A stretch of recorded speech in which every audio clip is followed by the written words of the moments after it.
అలా 12 కమ్మలట వృక్షము కింద కూర్చుని ఉన్నది.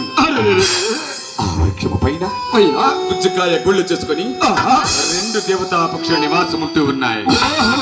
ఆ పిల్లల మీ తలకై దేవలోక వెళ్ళినటువంటి దేవతా పక్షులు రాక అయ్యేసరికి రామచంద్ర అంటే కన్నీరు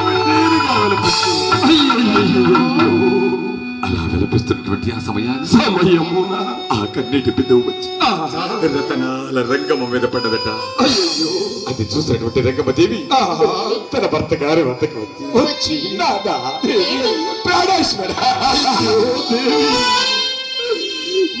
రాణి దేవుడు నేతావు కదా రాణి వ్రతములు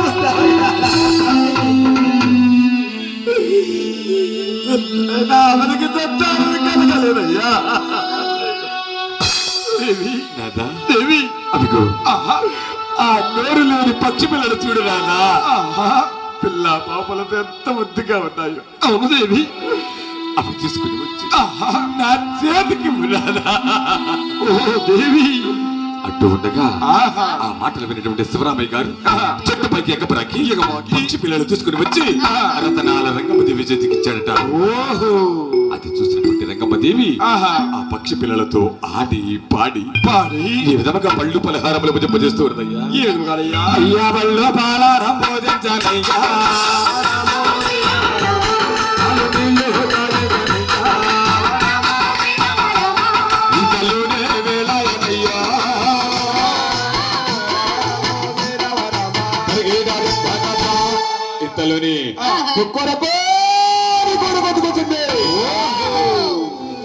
ఆ యథా ప్రకారం పక్షి పిల్లలను గూట్లో పెట్టి ఈ విధంగా ఎగురుతపతికి బయలుదేరి వెళుతూ ఉన్నారయ్యా.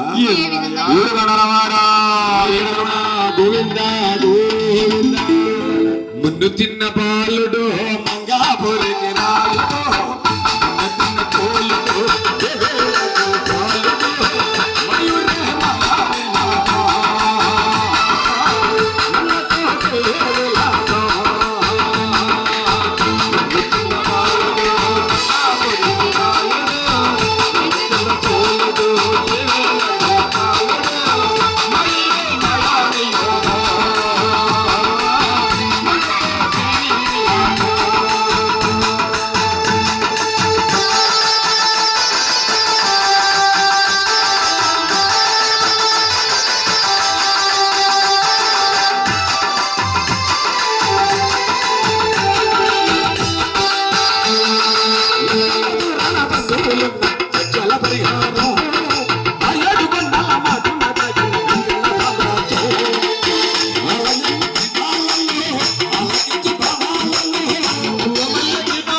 చిన్న బాలుడు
ముందు తిన్న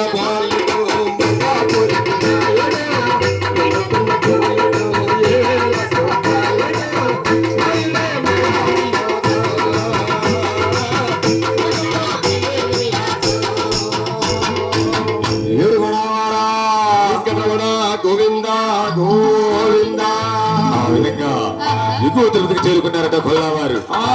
అంతలోనే భార్యాభర్తలు ఇరువురు